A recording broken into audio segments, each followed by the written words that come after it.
Cela dit, le 45e sommet ordinaire de la CEDEAO s'est tenu à Accra. La situation sécuritaire et la libre circulation des personnes et des biens dans l'espace communautaire ont été les principales préoccupations des chefs d'État.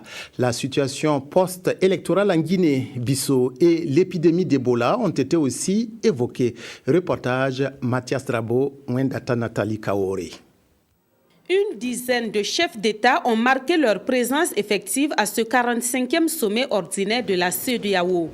À la cérémonie d'ouverture, le président de la commission de la CEDEAO a fait l'état d'avancement des programmes et activités de l'organisation depuis le dernier sommet. Sur le plan économique, tout est mis en œuvre pour l'entrée en vigueur du tarif extérieur commun de la CEDEAO en janvier prochain. Au niveau de la commission, nous sommes en train de mener les actions nécessaires visant à assurer l'application du tarif extérieur commun par tous les États membres au 1er janvier 2015. En ce qui concerne la création de la zone monétaire unique, la mise en œuvre de la feuille de route que vous avez adoptée a connu une avancée significative avec les recommandations issues des réunions tenues à Dakar du 25 au 30 juin 2014, dont celle des gouverneurs des banques centrales sur les actions d'harmonisation des politiques monétaires, de réglementation bancaire et de réforme du secteur financier. Si des avancées ont été enregistrées sur les questions économiques, côté sécurité, des défis importants restent à relever. C'est ainsi que le président de la Commission et le président en exercice de la CEDEAO ont tous souligné la nécessité et l'urgence d'intensifier la lutte contre la violence en général et le terrorisme en particulier dans l'espace. Les chefs d'État ont été invités à se mobiliser aux côtés du gouvernement du Nigeria dans son combat contre le terrorisme de Boko Haram.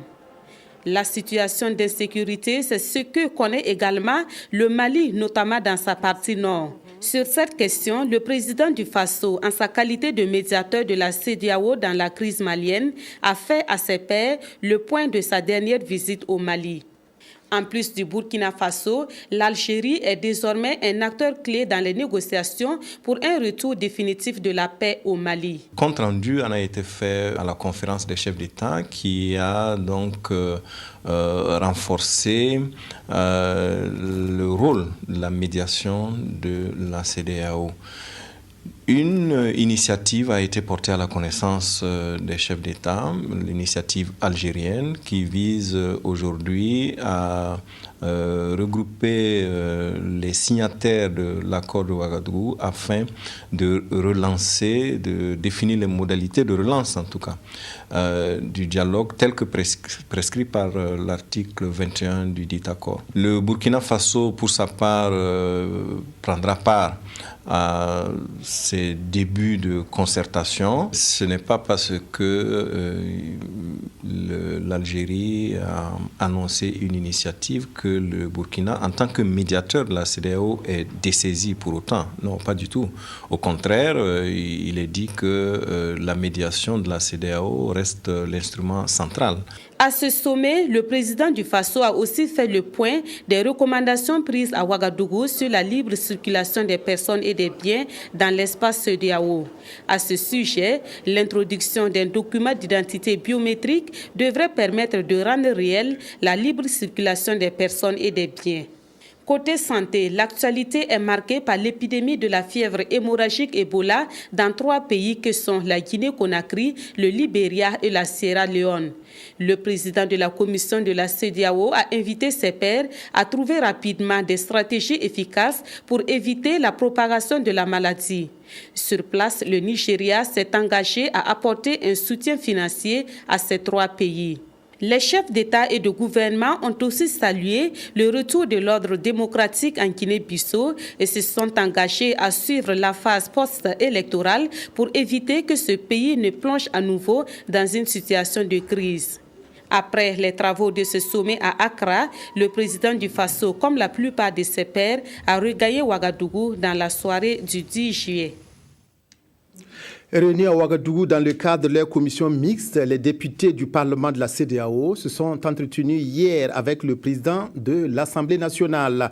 Les discussions ont porté sur l'état d'avancement des travaux de la rencontre de Ouaga qui se déroule autour du thème « Défis et perspectives du développement des télécommunications en Afrique ». Reportage Anna Lusikere. C'est en présence du représentant du président du Parlement de la CEDEAO, la communauté économique des États de l'Afrique de l'Ouest, que la délégation des députés de l'espace communautaire est venue témoigner sa reconnaissance au président de l'Assemblée nationale.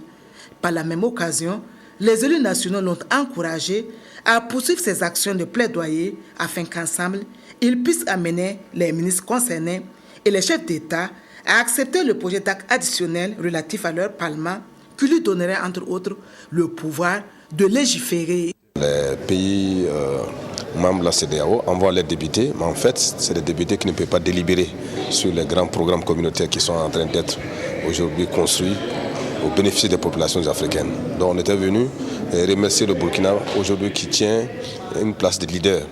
L'état d'avancement des travaux de la réunion délocalisée de la commission mixte du Parlement de la CEDEAO était au centre des échanges avec le président Sungalo Apollinaire Ouattara. Nous sommes ici dans le dessein d'échanger concernant l'intégration et nous avons échangé énormément sur cette intégration qui d'ailleurs conduira à la libre circulation des personnes et des biens et ceci participe activement au développement socio-économique de la sous-région. Il a dit que tout part du Parlement et il invite les parlementaires à faire en sorte que ce retard dans lequel notre région se trouve là, que nous soyons le moteur dans le sens d'accélérer l'intégration qui est inévitable, qui est un idéal que nous devons dans tous les cas atteindre. Les parlementaires communautaires ont quitté l'Assemblée nationale en émettant le vœu que les chefs du Parlement burkinabé puissent partager les conclusions de leurs travaux qui seront portés à sa connaissance avec ses homologues de la sous-région. À Ottawa, où il a participé à la 40e session de l'Assemblée parlementaire de la francophonie, le président de l'Assemblée nationale a eu des échanges avec des personnalités du monde francophone. Sungalo Apollinaire Ouattara s'est aussi entretenu avec des membres de la communauté burkinabé vivant dans la capitale fédérale canadienne. Reportage Zoumana Traoré. La présidente de l'Assemblée parlementaire de la francophonie, André Champagne, s'est dit heureuse de recevoir le président de l'Assemblée nationale du Burkina, qui lui avait d'ailleurs passé le témoin en 2013.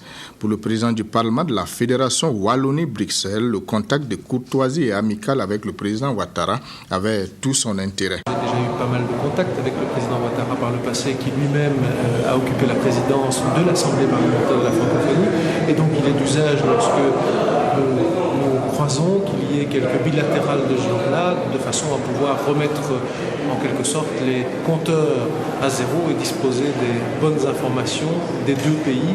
Échange d'informations et de bonnes pratiques, la présidente de l'association des ombudsman et médiateurs de la francophonie s'en félicite. Le président a beaucoup insisté là-dessus, c'est que nous sommes là pour servir la population et que nous sommes là aussi pour faire en sorte que l'état de droit soit la source du bien-être des citoyens dans tous les domaines, que ce soit la santé, l'éducation, le transport, l'environnement. Et j'ai été assez impressionnée par la vision qu'a le président. Le séjour du président de l'Assemblée nationale au Canada lui a permis d'échanger également avec des membres de la communauté burkinabé qui ont salué l'initiative. Vous avez vu que les gens sont sortis pour venir écouter le président.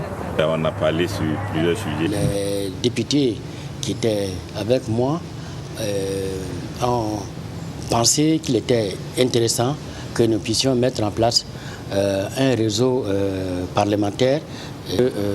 Ce réseau, qui est composé des députés volontaires, puisse continuer la réflexion sur les questions d'intégration et d'accompagnement de notre diaspora. Ottawa a été une autre occasion pour le président Ouattara de porter la mettre au service du renforcement des capacités du Parlement burkinabé.